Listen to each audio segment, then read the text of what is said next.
So we're going to kick this over to my brother from another mother. This is my brother from way up north. This is Mr. Doug Ferrier. He is Mr. Clean in the cleaning nature. Just kidding. This is Doug Ferrier. As we all know, he is one of the most kindest guys I think I have ever met. It's been a little bit of time since I have seen Doug, and that's got to be corrected here very, very soon. I haven't been up to Canada in since 2018, and I used to travel up there all the time. I'm going to come see you, man. Doug has been a part of every single summit since February, and I am always truly honored when he says yes.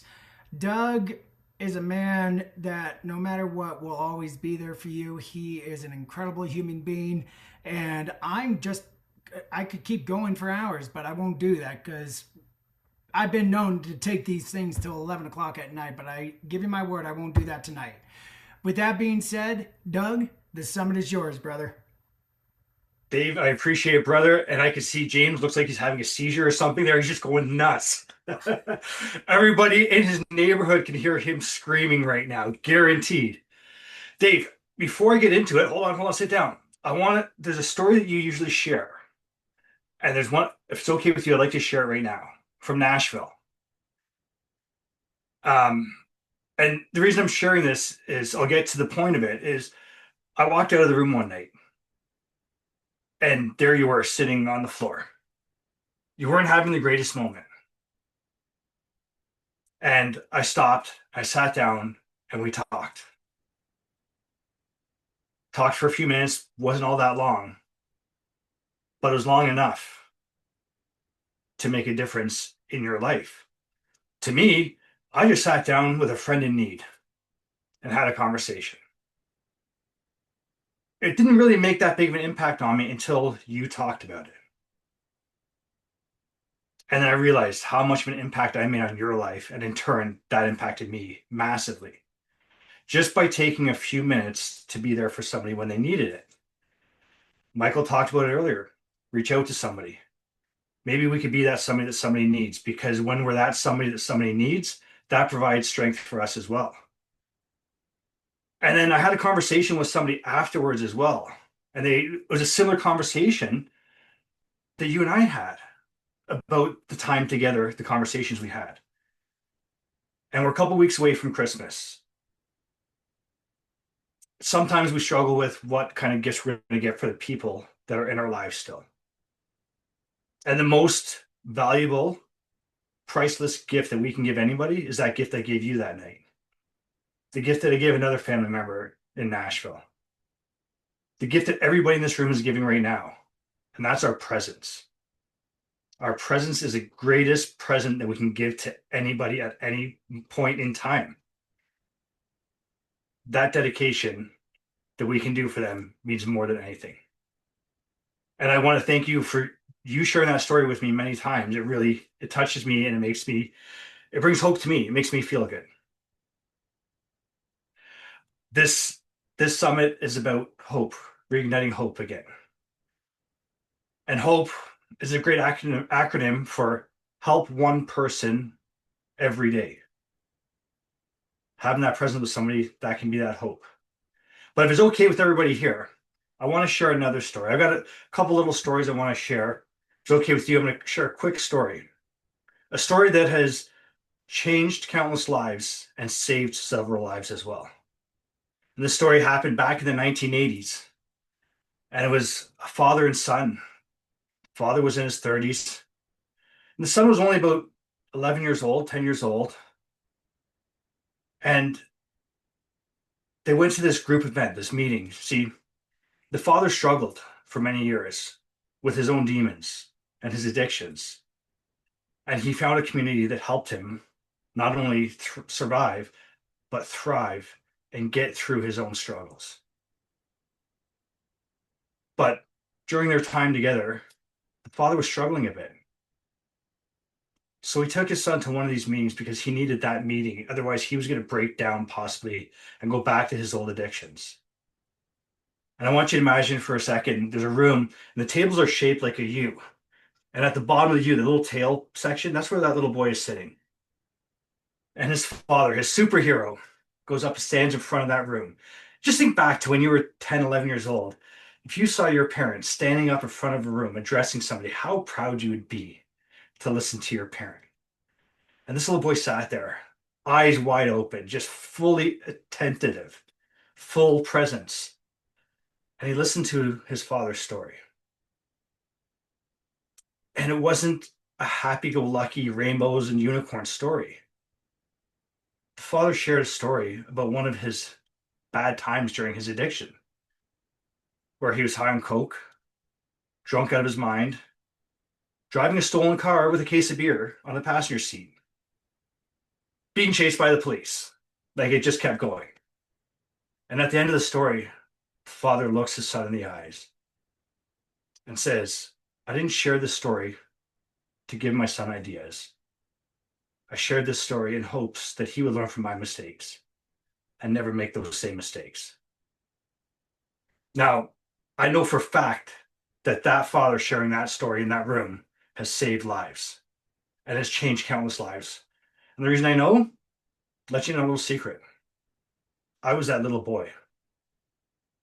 That was my father sharing that story. And less than a year later, on my birthday, he was diagnosed with cancer. And he passed away in that November, a month before Christmas. From that point on, Christmas was a tough holiday for me. I didn't enjoy Christmas as much as I used to because it hurt so much. I heard somebody earlier say that sometimes we just hold on to the pain too much or for too long of losing that loved one. I was celebrating the death instead of the life. Stuck in mourning phase for years and years and years. Then finally, I took that step, that first initial step, and I reached out to somebody that I knew I could trust.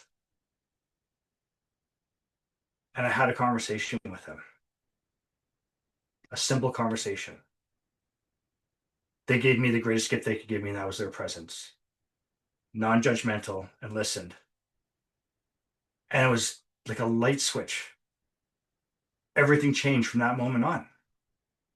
I stopped looking at what I lost and reframed it to what I gained. See, my teen years, to suppress my anger, my depression, my sadness, I used to try to numb myself with drugs and alcohol. I stayed away from becoming an alcoholic because of that story and other stories. And I stayed away from really hard drugs like cocaine because of that story. But I still ran to other drugs to numb all the pain. And then when I finally thought that I'd faced the demons and went from being a victim to a victor, I still wasn't all the way out. It wasn't until I had that conversation that I finally got all the way out of victim mode and into victor mode. To start celebrating the great things that we have in our life.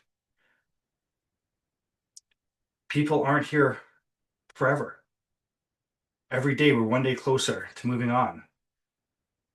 We got to remember the great things that these people gave us. Use it as our mission. Use these gifts as a mission to motivate us, to inspire us, and to remind us. I've heard people talking about how amazing their parents were and how they did everything for them, coming up from nothing, and the parents creating these amazing lives for them. And now they're doing that in return for their children. And that's the greatest gift we can give, not only to our children, but to those that have passed on. Is to take those amazing gifts that they gave us and to share them with others. I want to read a quote I have in my book because it really means a lot to me. What we have once enjoyed, we can never lose. All that we love deeply becomes a part of us. Helen Keller gets credit for saying that. If you think about everything she lost and was able to find that love, It's really life changing. But it's not only those that have passed on that we lose and that we suffer and we mourn. Sometimes we mourn somebody that is still here on this earth, a connection we've lost. We don't know why sometimes. Sometimes it's a choice that they've made. For those of you that know, I have a similar situation. I have a daughter that I haven't been able to be a part of her life. I won't go into details, but it's one of the hardest things I've had to face. Harder than losing my dad, harder than losing my mom, losing a child, and then even worse, losing a child that is still here. And as much as I try to rebuild it, I try and try and try, you still hit those walls. And one of the things that you can do in a situation like that is keep doing your best, pray for them, let them know that you're there whenever they want, whenever they're ready. That is one of the many ways that you can honor them and give them that space and move forward yourself. One of the greatest tools that I discovered for really moving forward past a traumatic experience was to take 15 minutes, pen, a notepad. Spend 15 minutes writing down that traumatic experience, what it meant to you, what emotions come up. And as you write your way through it, if you have waterproof paper, that's really good. That's suggested because you're going to need it. But you're going to work through that even more. It's one of the most therapeutic ways to work through that emotion and to help you come out on the other side. We get so accustomed to when we lose somebody, the feeling, the emotion, everything that we feel for losing them, that it becomes a habit. We become addicted to it. I heard somebody say at a men's retreat that some people are just addicted to drama. Sometimes we unintentionally become addicted to feeling that pain over and over again because we're afraid that we're not honoring them, because we're afraid that we're going to forget them. For whatever reason, we live in a state of fear. But the reality is, if you think about it, of your loved ones that have passed, how many of them would want you to live this way? And the constant heartache and the constant pain. None of them would.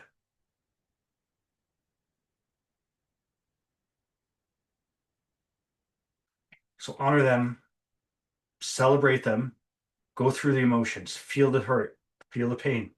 Don't deny it, feel it, acknowledge it, write it down, speak to somebody. And that's how you start stepping forward.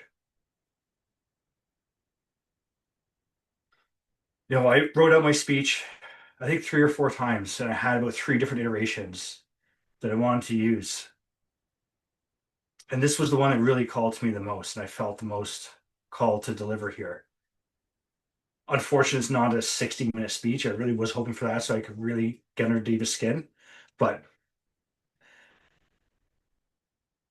I hope that my hope is that you listening to this get at least something from it. Get a little bit of movement towards healing and releasing that burden, releasing that emotion. Stop holding on to what you've lost and grab on to what you gained. Dave, thank you for the stage. Thank you for all the hard work you put into building this stage. I appreciate you and everybody that's here, all the amazing speakers. I've had so many great moments listening to everybody that's been on here. I'm beyond grateful. Brother, you're very welcome. And I love having you every single time, man. I always tell you, you're always a big part of this summit because you've been a part of every single one. I don't think you've missed one. I always love telling this story. You were even a part of the summit when you were providing first aid to somebody who stabbed himself. So every time you're a part of it, um, it's always like a homecoming, even though we haven't been able to see each other since March. And it's just like James, I think it's the one that said it. We can just pick up right where we were since the last time we seen each other. And thank you for sharing where you started off with your talk. That moment really meant a lot to me back in March. We were at the Celebration of Life party at Movement Maker, and there was a song that popped on that was my brother's favorite. And typically I can handle those moments, but that night it just hit me like a freight train. And that was just a moment that, that are socked away into a vault that I'm always grateful for.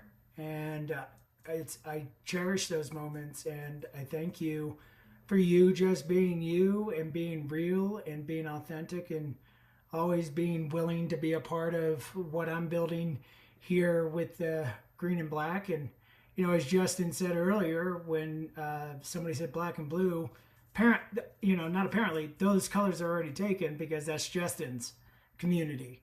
Yeah. And just thank you, bro. You're welcome. I'm honored, and I'm beyond grateful that I had that opportunity in Nashville to sit with you.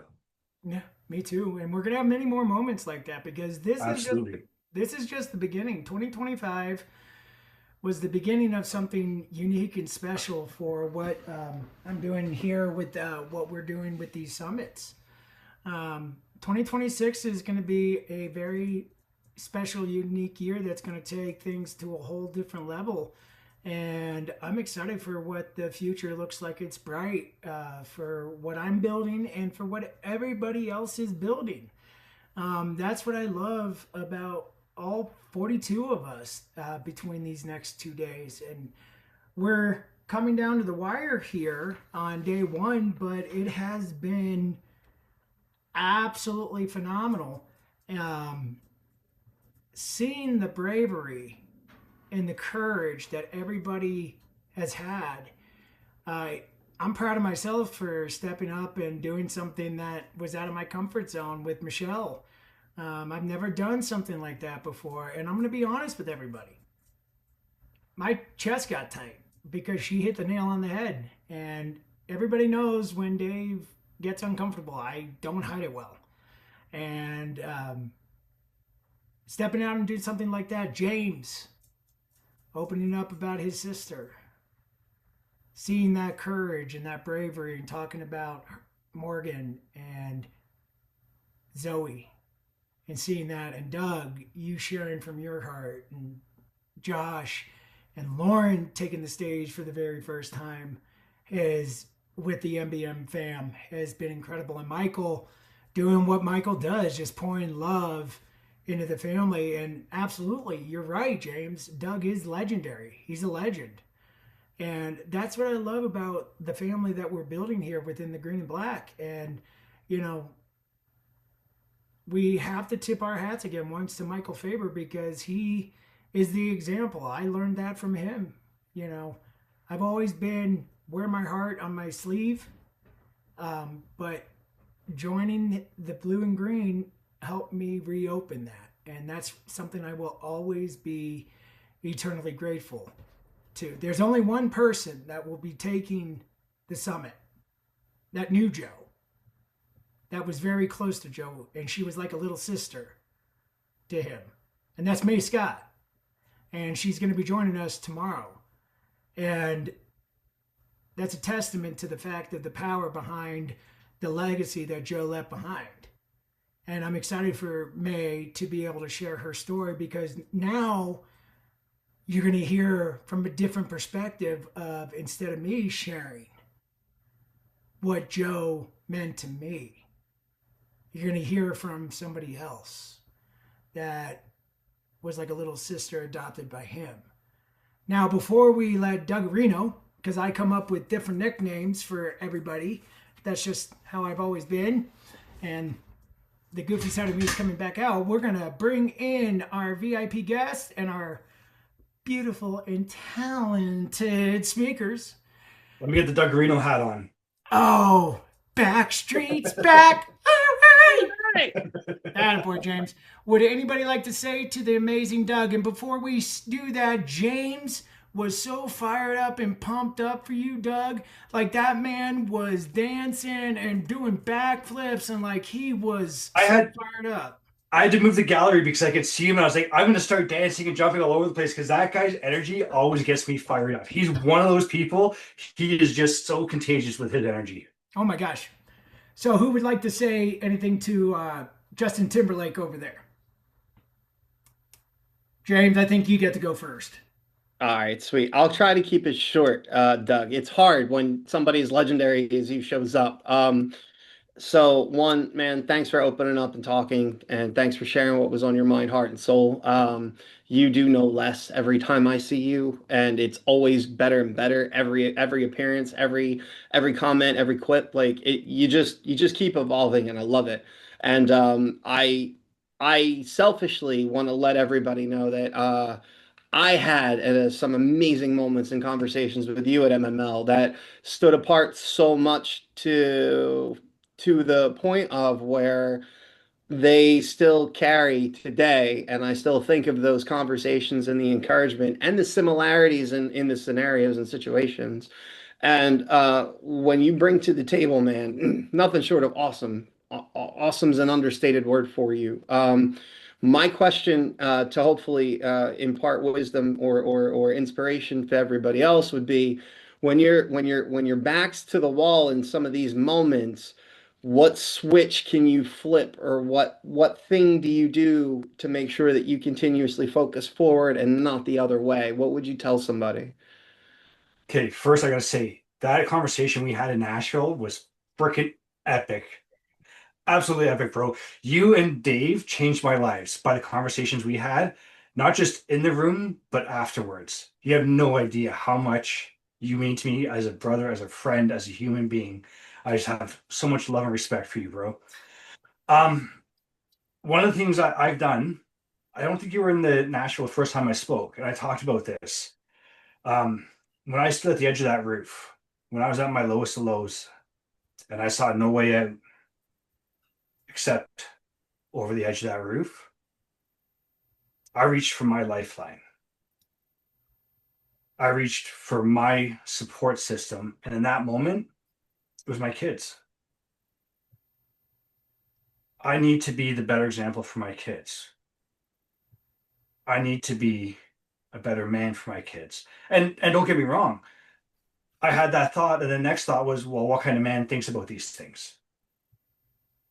What kind of man am I if I'm thinking about taking the easy way out? But the reality is that moment, that weakness, that thought in that moment does not define the man that you are or the person that you are. You're not having a bad life, you're having a bad moment. You don't have an entire bad day. You maybe have some bad moments in the day. Yeah, So reach that's for awesome. that, look for that life, and don't wait till you're at that point. Think about it now. Who is James Mueller? I'm not gonna live that one down. You will, you will. It's all part of the game and plan. But no, thanks, Doug, man. And the reason why I'm so hyped for Doug is because I had the honor of introducing him onto the MML stage in March, and I will never leave that energy ever when I see you. So just know I it's love been that, bro. brought, and I appreciate you, brother. I love you much. I appreciate you.